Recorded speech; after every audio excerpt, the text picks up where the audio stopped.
This is ABC15 Mornings. A Valley mom accused of killing her own kids, the explanation that she gave to police. Today is No Menthol Sunday. How health experts are trying to create awareness about the dangers of menthol cigarettes, especially to the Black community. And cheer on the Diamondbacks. In-person single game tickets go on sale tomorrow. Special giveaways that are happening this season. Yeah, there's some good stuff up for grabs. We say good morning to you on this Sunday. So glad you're with us. I'm Nohelani Graff. And I'm Mark Thompson, and we'll get back to a check of the weather here real shortly. But first, we want to begin with some breaking news here this morning. One person is dead, unfortunately, after a four-car crash near Camelback and 27th Avenue. This is a live look out at the scene right now. Phoenix police, they tell us that one person, they were ejected from a car and then died on scene. Another person was taken to the hospital in critical condition. The cause of this crash still under investigation this morning. And now, hey, I always am surprised at just how many people are out on the roads when I'm coming in at like 3 o'clock in the morning here now. Sun up a little bit earlier here too, but sorry to have to start the day off with that unfortunate news. Yeah, that's a rough one, and that's going to be some really tough news for those families. So we'll be thinking of them. All right, let's switch some gears now and talk about that most accurate forecast, because changes are underway. It is a cooler morning. You'll notice it as soon as you do step out the door. Maybe you're returning to your church services in person. Go ahead and roll those windows down as you're heading out. It's worth it. Our temperatures in the daytime are trending down as well, but it's going to be another breezy afternoon. So right now, temperatures here in Phoenix sitting in the upper 60s in the metro area. We've got some low 60s to our south, upper 60s to our west, up to our north. We're in the 40s in Prescott this morning, and Flagstaff and the Grand Canyon are right near the freezing mark. So definitely heavy jackets still needed up there. Check out the difference. 6 degrees cooler here in the valley than it was this time yesterday. We're down by 8 degrees out in Yuma, and about 3 degrees difference in Flagstaff and also in Page. So if you want to get out for an early morning hike, that sun is up now. It feels nice and crisp. This is the time to go if you can. Just remember, hydrating all day long, no matter when you go. Also know that UV index very high, so if you wait until later this afternoon, make sure that you're covering up lots of sunscreen, because it's still a 15-minute burn window. And this evening is still going to be warm, but nothing like we saw yesterday. So we'll talk more about those high temperatures and the winds coming up in that full most accurate forecast.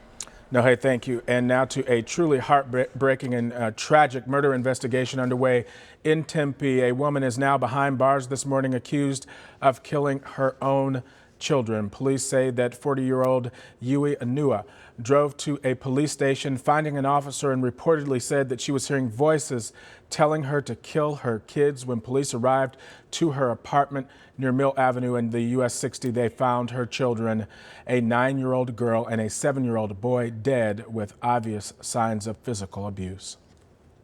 And what they must have gone through prior to that or during that is something that we can't even quantify. Tempe police, they had been called to that apartment just 7 hours earlier for a domestic dispute between the parents. Police say that at the time, the children, they did not seem to be in any danger. Neighbors telling ABC15 that it was not uncommon to see police at their apartment. The mom is now facing first-degree murder charges in this case. Well, today is a No Menthol Sunday. It means to raise awareness now on the dangers of menthol cigarettes. This year, Black health organizations, they are calling on the FDA to quickly put a ban on menthol cigarettes. Last month, the FDA announced that it is starting the process of banning menthol cigarettes in all flavors in cigars, but the process would take, they say, 7 years to finalize and then implement.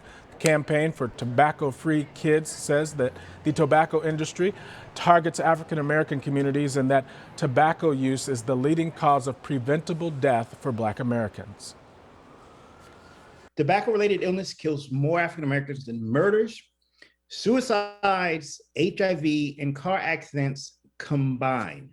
Now, Congress already removed all flavors except menthol, from cigarettes. They've taken out the strawberry, they've taken out the grapes. Now, the FDA ban would just add menthol to this existing list of products that they remove flavors from. They're focusing on banning menthol because menthol numbs the throat, making it easier for kids to start smoking and become addictive. It also makes cigarettes more addictive, and harder to quit. To learn more, you can go to nomentholsunday.com. You've probably had these conversations in your own home. The CDC's new mask guidelines are getting some mixed reviews. Most fully vaccinated Americans are thrilled to shed those face coverings, but some business owners and healthcare workers say it still feels too soon. ABC's Karina Mitchell has more. The CDC's new guidance saying those who are fully vaccinated can ditch the mask in most cases has some people celebrating.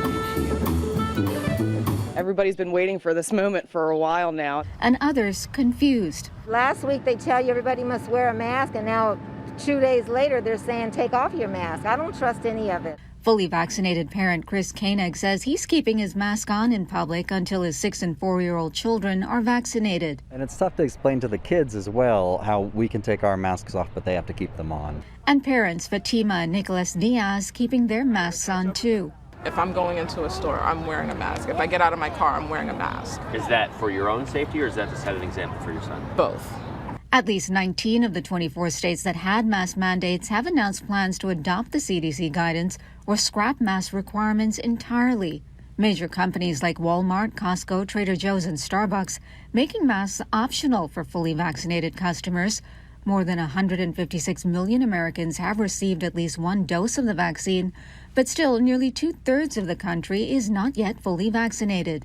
Businesses and the essential workers running them have expressed concern about enforcing the new rules. If you think that somebody may get aggressive about a mask, just wait till you ask them whether or not they've been vaccinated. While figuring out who's vaccinated and who's not remains a concern, health experts warn people who aren't vaccinated who ditch the mask are taking a big risk. By not wearing a mask and not having a vaccine, they don't have the protection if someone else in that environment has COVID and could spread it to them. Karina Mitchell, ABC News, New York. The CDC is also recommending schools should keep using masks until the end of the school year. The agency released updated guidance yesterday.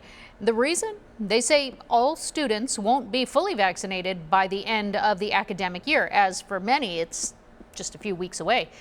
Children under the age of 12 are not yet eligible to receive a COVID-19 vaccine in the United States as well.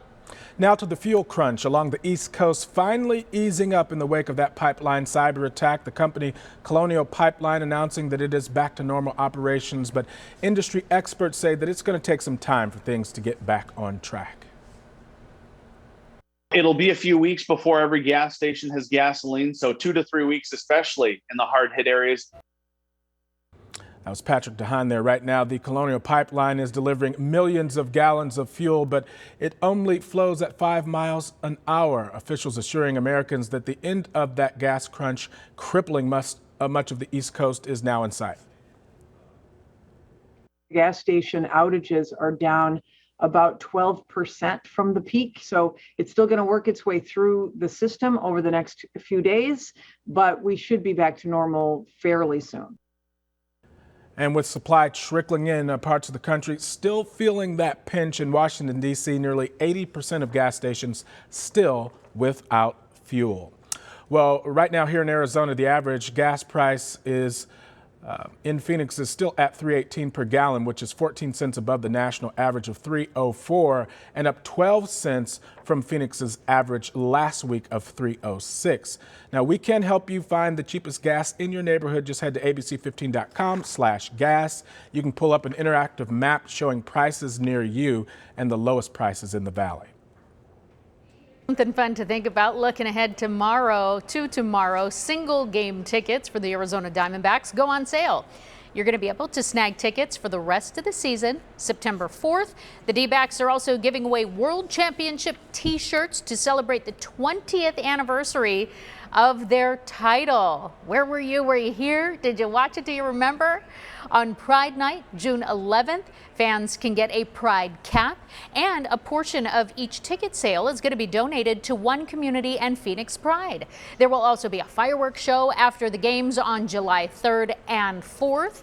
To get your tickets, go to dbacks.com/tickets. Well, still ahead, COVID-19 vaccines triggering some false positive for breast cancer patients in some women. Our ABC 15 Health Insider team shows why this can happen and what you need to know before your next mammogram. Plus, you're running out of time to file your taxes this morning. The Let Joe Know team breaks down the changes Arizonans need to be aware of before they file.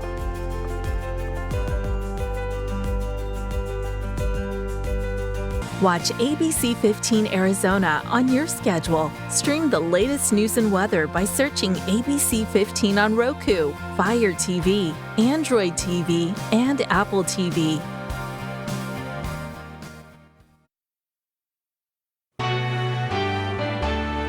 Well, here is a live look outside on this Sunday morning. And no, hey, it was just like a week or so ago, maybe 2 weeks, that it was still dark at this time, but now the sun is greeting us earlier. Yeah, definitely. That sun is up. It's looking gorgeous out today, and we're also feeling the difference as soon as you step outside the door. Let's take a closer look at these current temperatures right now. We've got 60s across the valley this morning. This time yesterday, we were already in the 70s. So now you'll feel there's also a light breeze, so nice and comfortable if you can get out early. We're in the upper 60s, pretty much valley-wide with the exception of Chandler sitting at 65 degrees. Further north, it's a much cooler start up there as well. We're staying close to that freezing mark in Flagstaff this morning, even though the sun is up. We're in the 50s in Kingman, Payson, and Show Low, though, at this hour. So still crisp there. You might need a light jacket if you're going out early. If you've got some yard work to do here in the valley today, we're giving you that green light for the next several days if you want to mow the lawn, because we're staying dry here in the valley. We certainly could use the moisture, but since those temperatures will be a little lower, it might be a little easier to get out in the garden. Another view of Camelback Gorgeous this morning. You'll notice there's still just a little bit of that morning haze, but actually our air quality is improving after we had those alerts earlier this week. Now we're in the moderate category, and that's thanks to the winds that have moved through, helping clear out some of the particulates, and we'll continue to have improving air quality over the next couple of days. As for those breezes, they do return to the valley today. We're right around 10 to 15 miles an hour. It'll be closer to 10 miles an hour through the morning and early afternoon hours. But then as we get into the second half of the day and those early evening hours, that's when we're closer to 15-mile-an-hour winds. And we could even see gusts around 20 miles an hour here in the valley. Those temperatures, though, will stay nice. We'll all work our way into the 70s shortly here, and we'll stay there through that 9-10 o'clock hour before working our way into the 80s. But even after lunchtime at 1 o'clock, we're still in the 80s, 87 at 1 p.m. We will work our way into the 90s, but we won't be there for long today. So it'll be a nice change, and we'll stay in the low 90s. Finally, closer to the average for this time of year, which is 94, and we're just below it. So the high will be 92 in Tempe and Mesa, a degree cooler than that out to the west, low 90s there as well. And the warmer spots, Maricopa and Chandler, hitting 93 degrees today. Cave Creek, though, not going to crack the 90s. You'll stay in the 80s. To our north, if you want a little road trip, upper 70s in Sedona. It's going to be a gorgeous sunny day, but you're going to notice those winds up north as well. North of the rim, 70s in Show Low and Heber. Flagstaff and the Grand Canyon staying in the 60s today. Page going to work its way into the 80s, and then out to our west, we will see a mix of upper 80s and low 90s. That camera's out, so we're just going to keep on moving. Here's what Futurecast looks like. Clear skies statewide through the afternoon and staying dry. Then on Monday, a few clouds start to stream in thanks to the next low pressure system, and it does bring rain chances to the forecast for portions of northern Arizona and the White Mountains. We're talking about a 40% chance of isolated showers, so we'll keep our eye on that, and the chance returns into Tuesday. But we're dry here in the valley and staying a little less hot for the next couple of days. But then on Wednesday, those triple digits do work their way back into the forecast, so I'll show you which one wins out in the 7-day. That's in just a little bit. All right, Noe, thank you. Well, the pandemic, it has made it a confusing tax season, but it's almost over. Tomorrow is the state and federal deadline to file, and this morning, the Let Joe Know team shows you free ways to file and some last attempts from scammers to try and steal your returns. The IRS says the average refund for tax filers so far this season is $2,873. And while the pandemic has slowed processing, early electronic filers will see their money faster. I did mine, I think, mid-March. I did mine back in February, like right when we first could file. The Arizona Department of Revenue says they see an average refund of between $500 and $600, and expect another 1 million residents still need to file. Now, there are some free filing options if you qualify.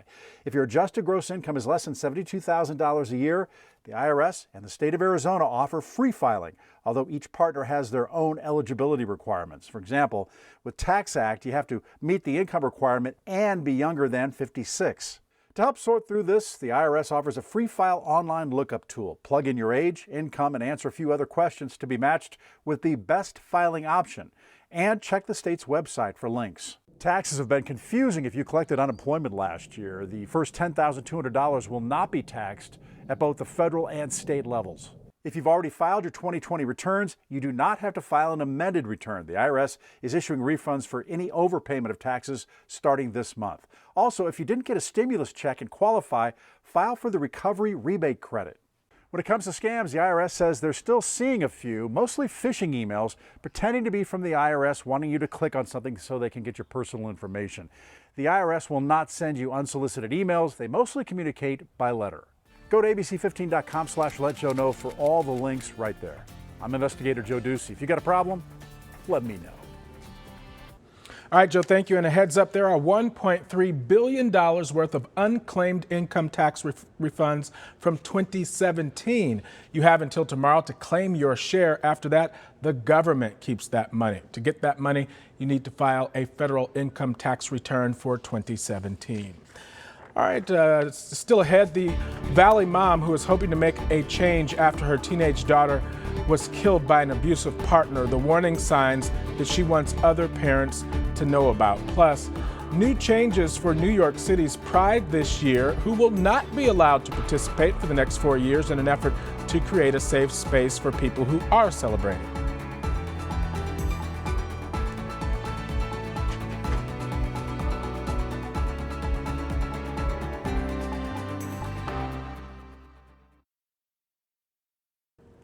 Welcome back, everybody. A Valley mom going through the unthinkable. Her teen daughter falling victim to an abusive relationship, and now she's raising awareness, even changing laws to make sure that this doesn't happen to anyone else's child.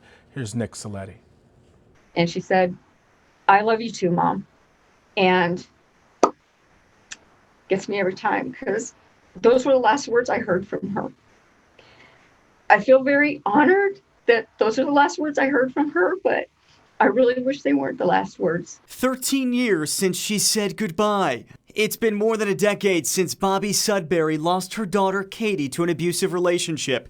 But for this family, it feels like it could have happened yesterday. It still affects us tremendously. And it's something you don't ever get over. You know, you just learn to live with it. Katie Sudbury was 16 years old when she started dating her then boyfriend.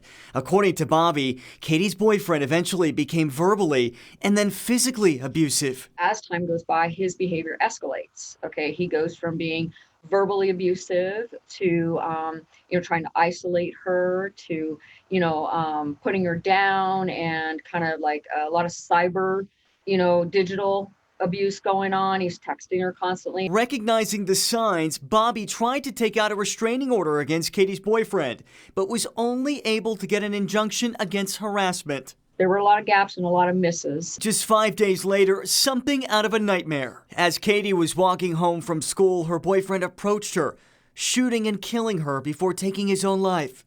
From that day forward, our lives have never been the same. Feeling powerless but determined, Bobby summoned the strength to channel her grief. 9 months after Katie's death, she created Katie's Way, a nonprofit dedicated to teaching teens and young adults how to form healthy relationships. We really wanted to bring that to the community and help the community understand you're not alone, victims are not to blame, and there is a lot of people out there that want to help.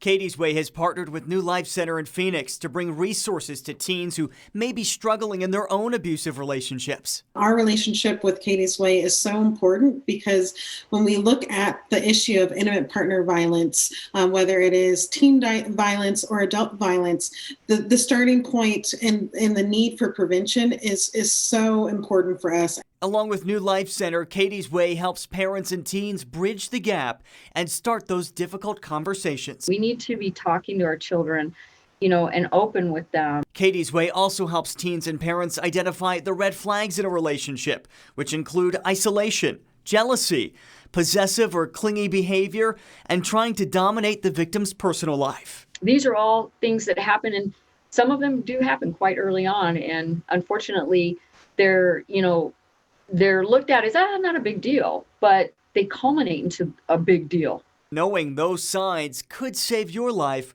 or the life of someone you love. And that was Nick Saletti reporting. In 2009, then Governor Jan Brewer signed Katie's Law. This gives people involved in dating relationships like Katie's more protections against domestic violence. If you or anyone you know is experiencing abuse, you can contact New Life Center at the number on your screen. It is 623-932-4404. We'll include a link along with this story at abc15.com. You can check that out right now. All right, still ahead, as tensions in Israel continue to grow, how the U.S. is now working to create peace. Plus, helping parents and grandparents keep up with technology, the local service primed with patience to teach them tech.